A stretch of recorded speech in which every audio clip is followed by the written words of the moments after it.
All right, so are you ready to unpack this absolutely insane episode of Attack on Titan? Oh, absolutely. Season 3, Episode 17, Hero, had me on the edge of my seat the entire time. Yeah, it's hard to even know where to start, but I think we need to dive straight into the Reddit reactions. Definitely, because fans online are still trying to process all the twists and turns. So let's talk about Armin. Oh, man, his sacrifice was just brutal. Just seeing him get scorched by the colossal Titan's steam, I mean, it was like a punch to the gut. Ugh, I know. Especially after Erwin went out, like that last episode, leading the suicide charge. Right. Both these brilliant strategists end up giving their lives for the cause. It really makes you think about the weight of leadership in Attack on Titan. Like, is self-sacrifice the only way?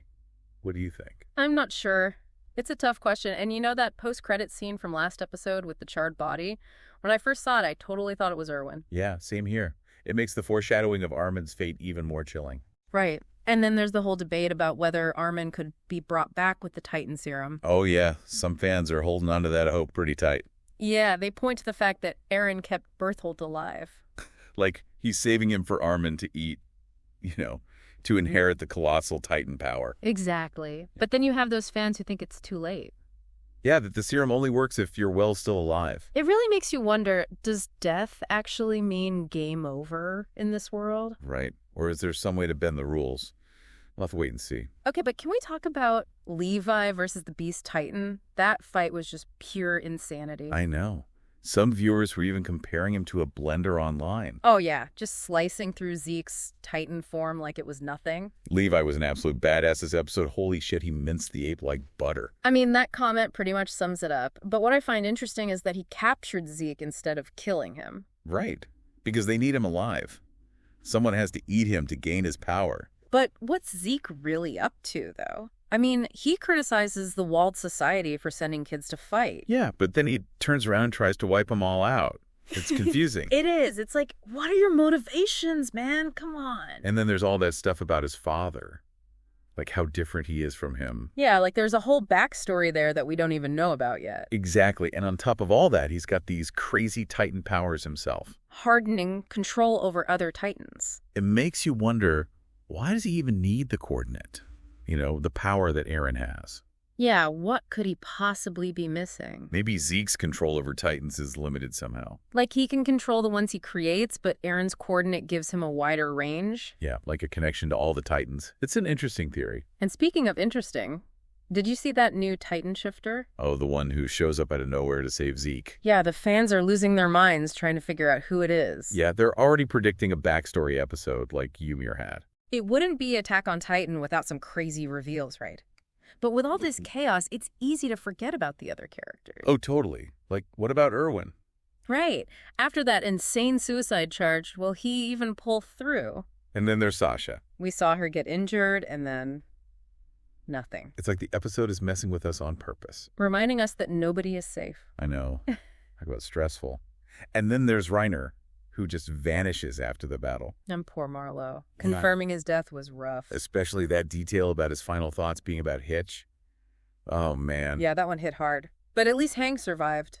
It looks like she might have lost an eye, though. Yeah, or maybe just some facial injuries, but hey, she's alive. That's what matters. That's true. But speaking of survival, let's talk about the cliffhanger. Oh, man. Levi, the serum, 2 dying comrades. I don't know how I'm going to make it to the next episode. Seriously, and you know that scene from last season where Levi is seemingly attacking Eren and Mikasa? I bet anything it's about this decision. Oh, absolutely. Like, the creators are just dangling this conflict in front of us. And you know what's interesting? In that scene, Levi is still holding the serum box. What if it doesn't get used at all? Whoa. I hadn't even thought of that. What if something happens that makes it unusable? Or maybe someone intervenes before Levi can even make a choice. Oh, man, can you imagine the fallout? Not only would they lose both Erwin and Armin, but that guilt, that weight of a lost opportunity, it would be devastating. It really would. It's like Attack on Titan is saying there are no easy answers in this world. Every decision comes with a heavy price. That's the brutal reality. It really is brilliant, though, how they keep us guessing. You think you know what's going to happen, and then boom, curveball. Yeah. But even with all the chaos, there's these little hints that something bigger is going on, like Zeke talking about the walled society being brainwashed. What did you think about that? Oh, yeah, that line definitely creeped me out a bit. It's like he's saying there's a hidden truth, a whole history that they don't know about. Do you think he's onto something? Some kind of conspiracy? Maybe, but then he wants to destroy them all, right? So it's like he hates them for being ignorant, but also kind of wants to protect them. It's so strange. Yeah, it's hard to figure him out.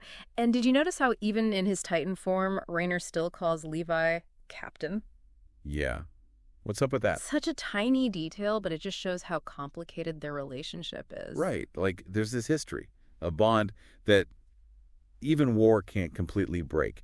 And I think those little touches of humanity are what make this show so good. It's not just about the big battles and the Titans. It's about the people caught in the middle, right? And like- their struggles and relationships and sacrifices. Exactly. And speaking of sacrifice, Oh, yeah, we need to talk about that cliffhanger. Levi with the serum.